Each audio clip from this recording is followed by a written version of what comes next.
Brow Queens, I have been brainstorming the best way to help you understand when you should be doing removals, when you have done enough to where you can start to color correct, and when you should be referring for laser.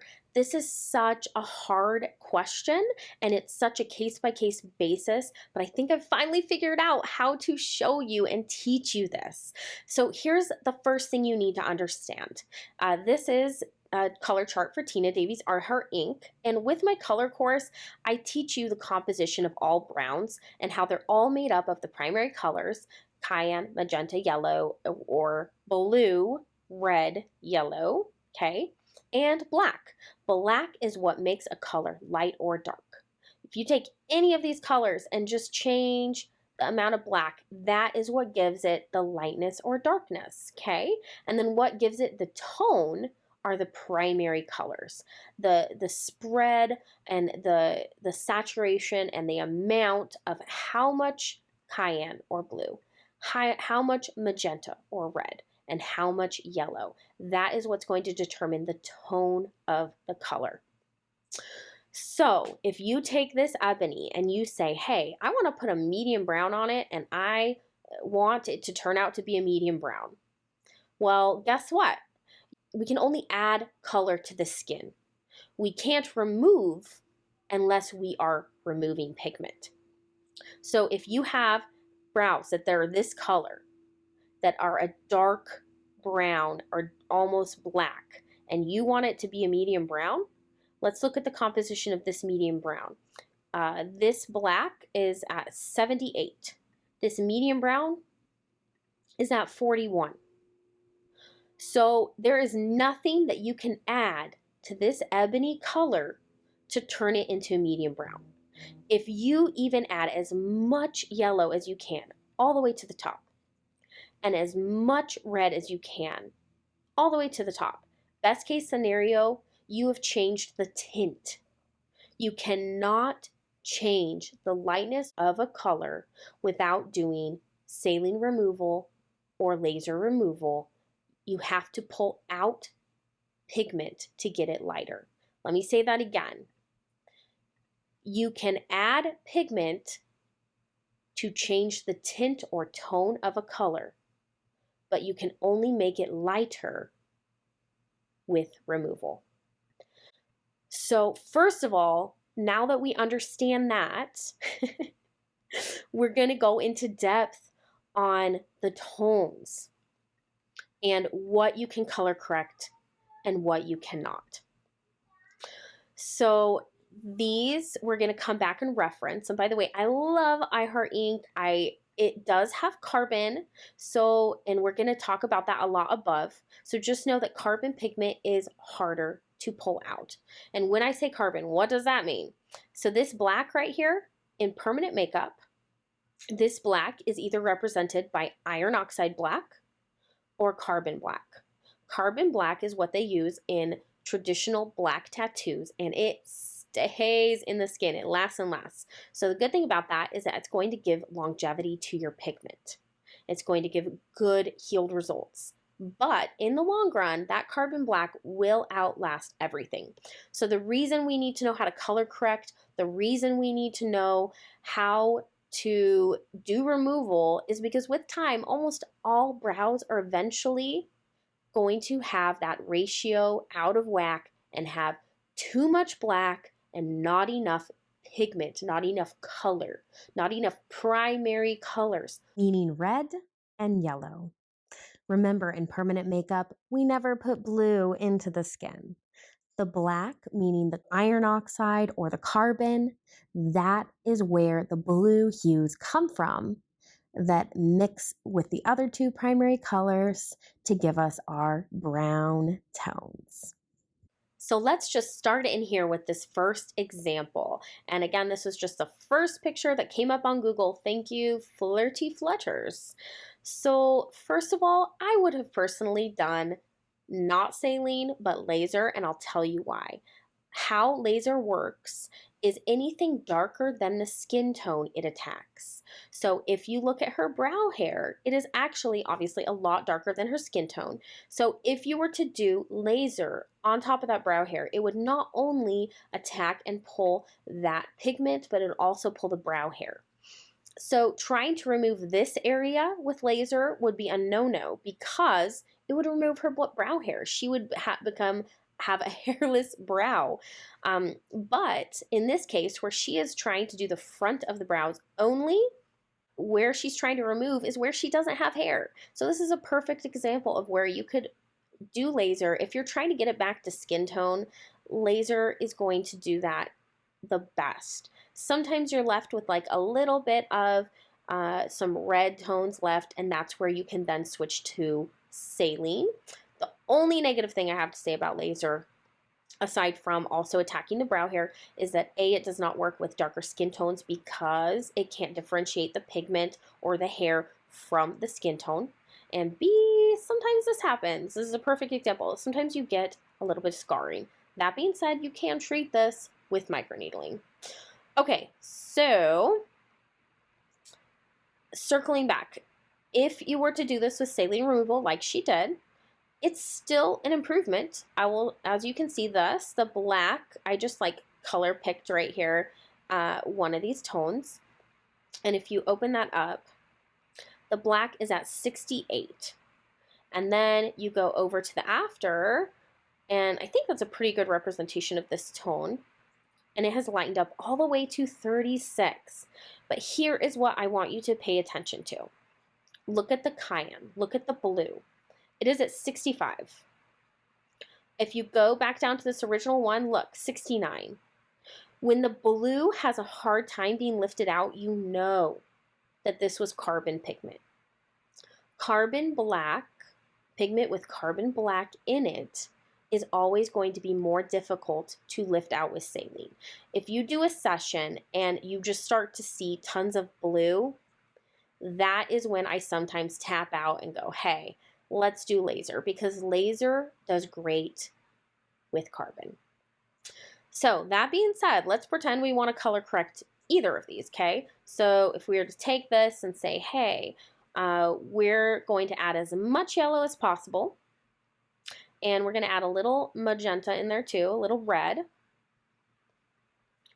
Could that color be improved? Sure. Could that color be a medium brown? No way in heck without removal. It's never going to get lighter. It will never, ever, ever get lighter. It's not going to happen unless you remove some of that black and blue. Okay. Now this color, let's see if we color correct this. If we add in yellow, we add in some red. Can't add in too much red, or look what happens. You get purple brows. Now you know how purple brows happens. It's brows with blue in them that people add too much red to, or orange. Orange has red in it, okay? So you can't just slap in a ton or too much warmth, or you can end up with purple, okay? If there's blue in there. Okay, so I'm going to say that's probably as color correct as that's going to get.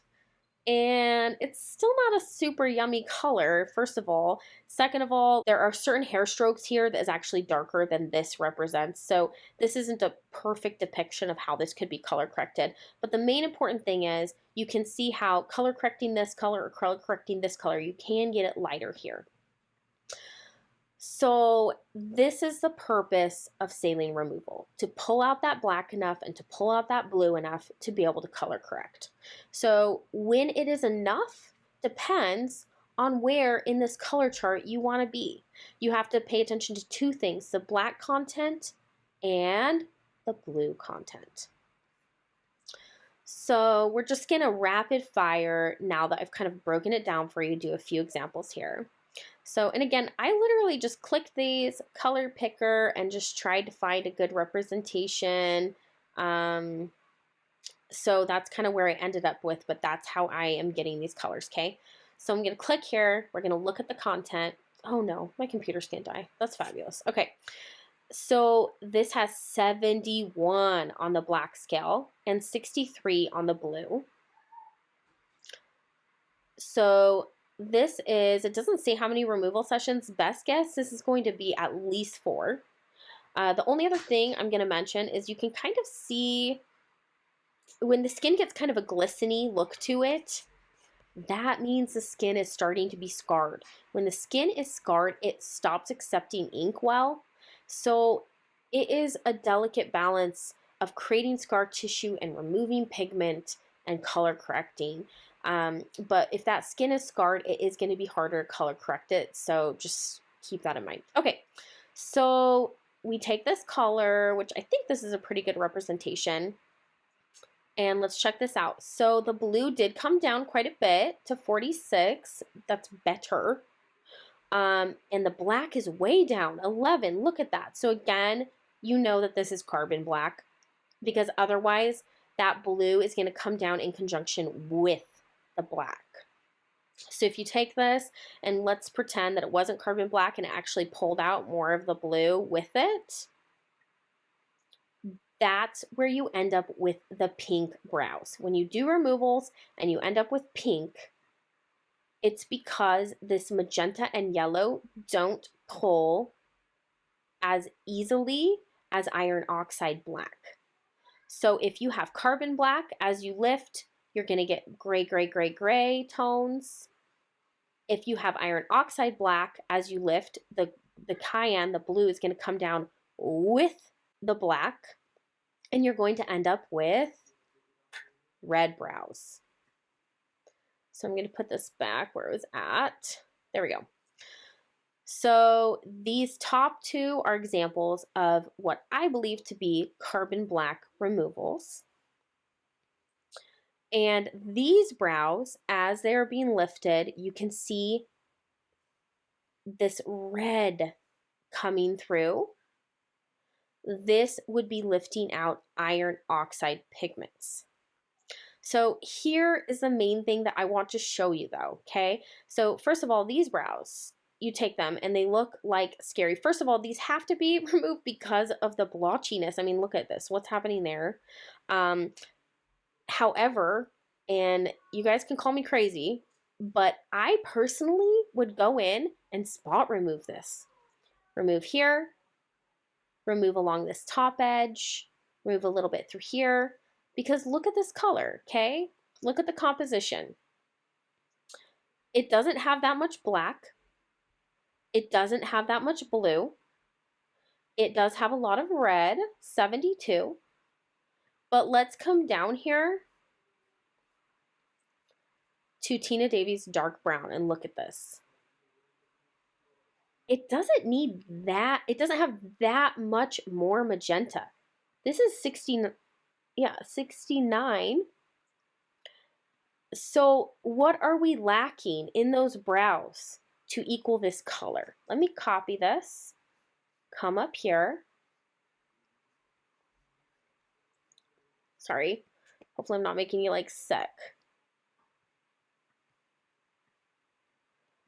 So if we take this and we up the yellow,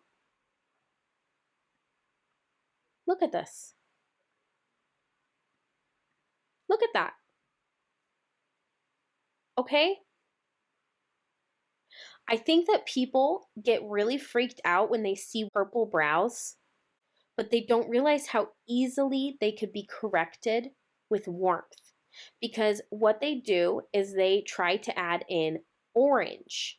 And when you add in orange, you're adding in red plus yellow. And then this is what you get. And they say they can't be color corrected.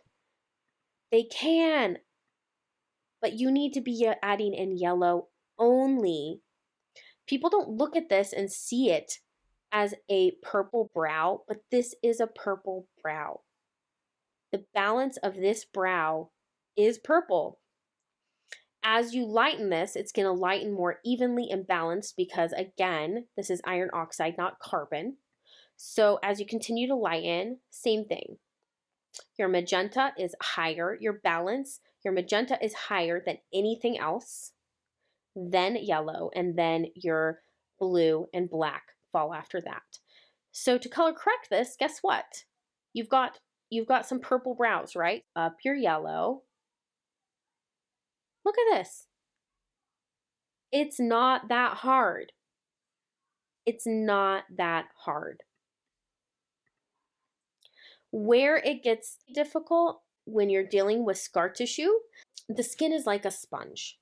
When you have a dry sponge and you're wiping up a mess, it soaks up whatever you're trying to wipe up. But once the skin already has pigment in it, and going along with our metaphor here, once the sponge is already wet, when you try to wipe up a mess, it doesn't soak up as much. If you were trying to get a medium brown with these, then yes, you would have to do removal, and then you would be adding almost straight yellow. I would literally do one session of just adding straight yellow. So I will go a lot more into depth with this in my corrections course. But where this gets difficult is where you've got multicolors. So for example, here, there's still a little bit of gray. The majority of this brow is actually more red than purple, and then there's parts that are purple. So when you've got lots of multicolors like that, what I find easiest to do is actually come in with the saline and spot remove. Hit the splotchy spots. Hit up here. Hit through here. Do not hit the lightest spots. And then once you get more of a balanced brow, then you can evaluate that color and color correct that color. If you actually have a color, so like this, with a little bit less cayenne, a little bit less blue, to where it's actually more of a pink, like pink brow, less purpley and more pink, that's where you do not want to color correct with warmth. You want to correct with your Olive Mod, because the Olive Mod has a little bit of that cayenne, and then a little bit of that blue and a little bit of that yellow. Yellow plus blue equals green. So if it's showing too much red and not purpley, that means it's because the blue is down. If the blue is down, that's where you need Olive Mod, because, again, blue plus yellow equals green. Okay, so I'll go into this again in depth in my color corrections course, but the main thing that I just want to be here to say, these brows, you could spot remove and then color correct if they were okay with the shape, A, B, the lightness or darkness. So we can't make these lighter, but we can correct the tone. Okay, I think sometimes people get so freaked out of color correction and so freaked out of how do I fix the tone that they go lighter, lighter, lighter, and then create scar tissue. And guess what? Once you have a certain amount of trauma and a certain amount of pigment, it doesn't hold anything. So scarred skin and skin with too much pigment in it is like a wet sponge. You have got to wring out that sponge before you can do anything. Okay, so these brows, and I'm going to go ahead and click this one more time just to make sure I've got an accurate representation of this color. Okay, it's all kind of shades of pink, right? So let's look at this guy. This is what I was talking about. See how the cayenne is actually down. The magenta is highest. Magenta is leading. If the blue is up with the magenta, that's where you get purple brows, but this is a typical warm, what I would call a warm brow. So how you correct this, again, you can't just correct this one with yellow, because look, now we've got orange brows, okay?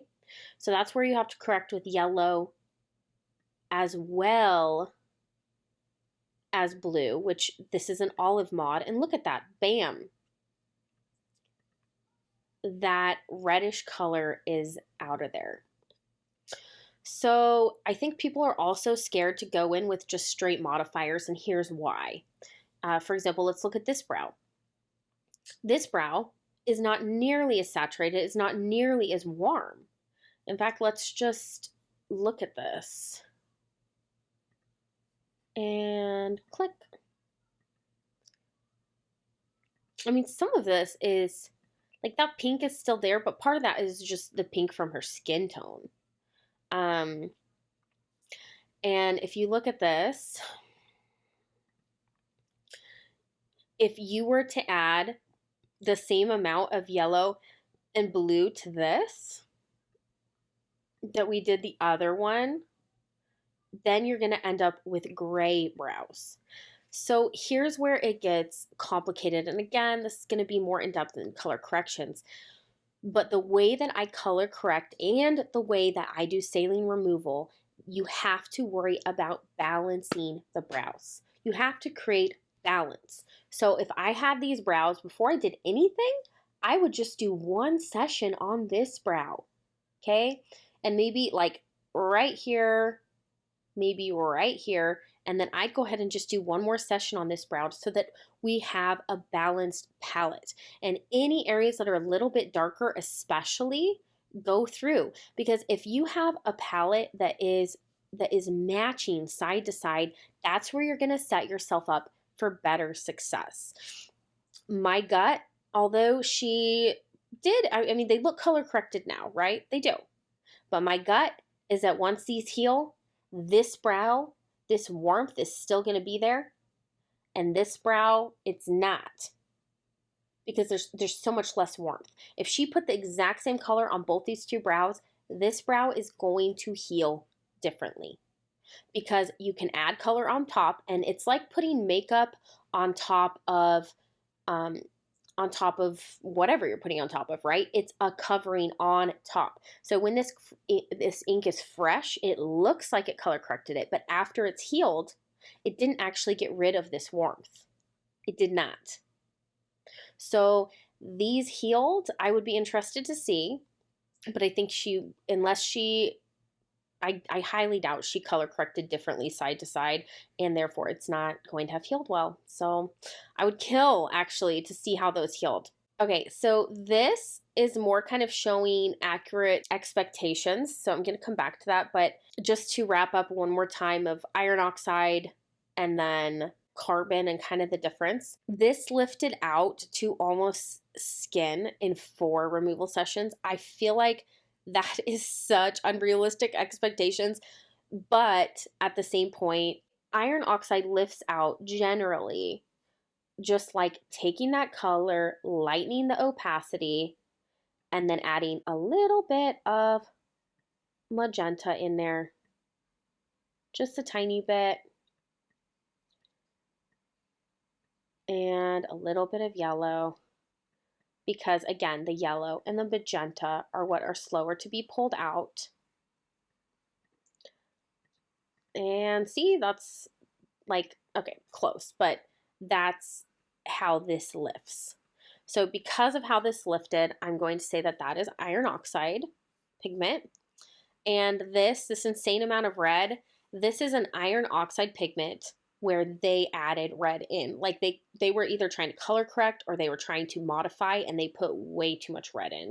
The balance of this color has an absurd amount more magenta and yellow, and it being iron oxide and lifting and already starting out too warm to begin with, then as you're doing saline removal on this, you are just ending up with more and more red brows.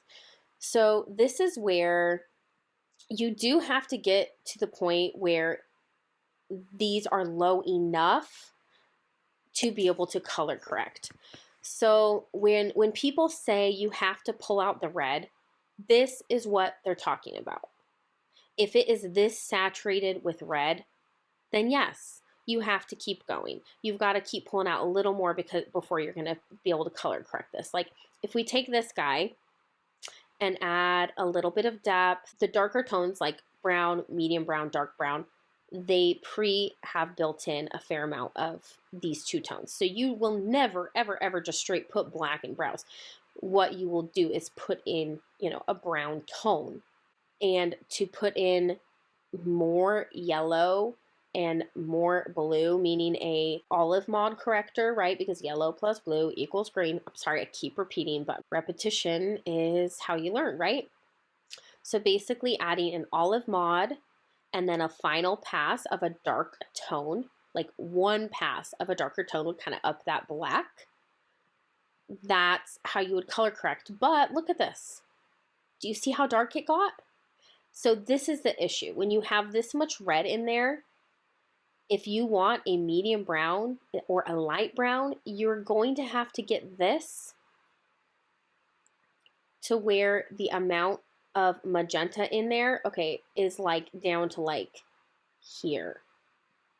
And the amount of magenta is down to like, or yellow is about down to here. Like, so if you are wanting again, a light brown, even a medium brown, I'm going to say you're going to have to do like another session or two on this person. So this is best case scenario with iron oxide, and where you see these amazing results in like 4 sessions, it's iron oxide. And that wasn't over modified. Okay, we have to add that. And where you see these just nightmare red brows, this is iron oxide pigment that on top of that had warm modifiers placed in there. So, boo. Okay. Last section here is just setting proper expectations. And it's hard to do. It's easier to do if you know what pigment was put into the skin. But if you do not, after 1 or 2 sessions, you have a pretty good idea of where it's going. So like if this was your before and this is after 1 session, then you can expect it to continue to progress. So this, to be honest, I would have been covering with like a nice medium brown, like right here. I might have continued to do spot removal in the tail, just because that tail dips lower than the head of the brow. But I don't necessarily see the necessity to do this 1 more session. It didn't create any scar tissue. Like I will say you can kind of see this little bit of shininess kind of that's happening here. And so that's part of why I would have been like nervous to keep going, because in the long run, I want to put some new brows on her face.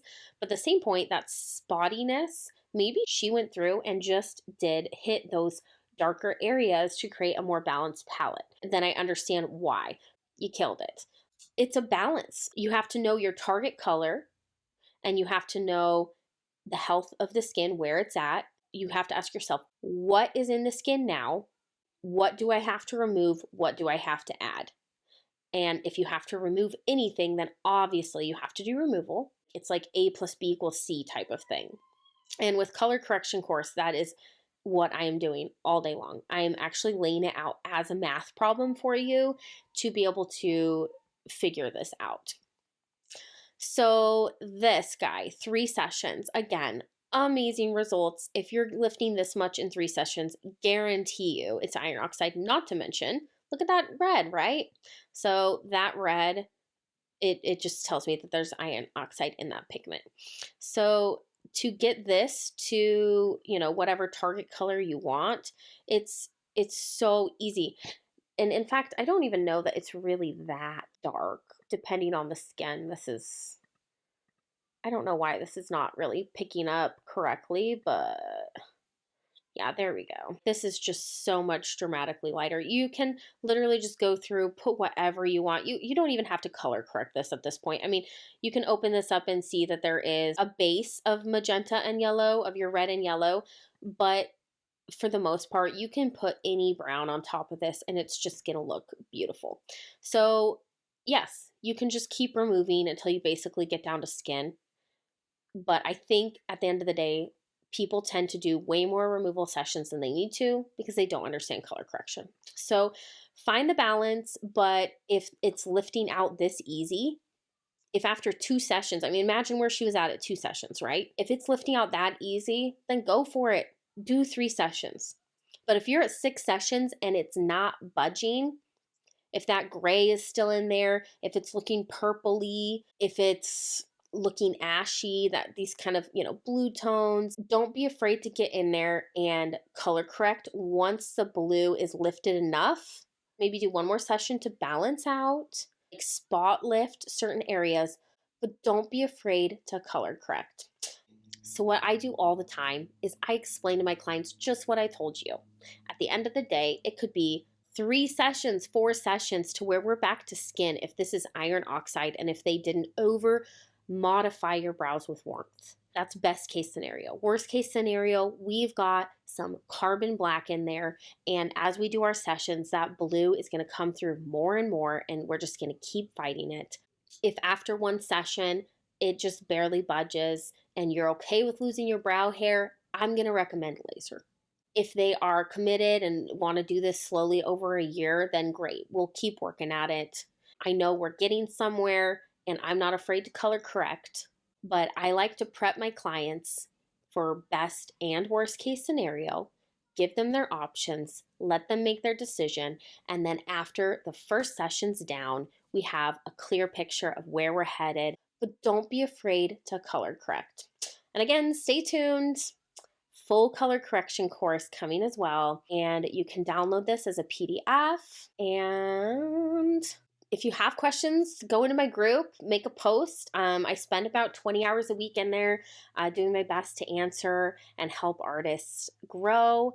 I love this. I love this so much. My art background just gives me a unique perspective. So I'm trying to find ways to get you guys into my head and to be able to see it how I'm seeing it, because it'll make it simpler. I know it. So I hope this helped. Thank you so much for watching, and sorry it got longer than I intended to.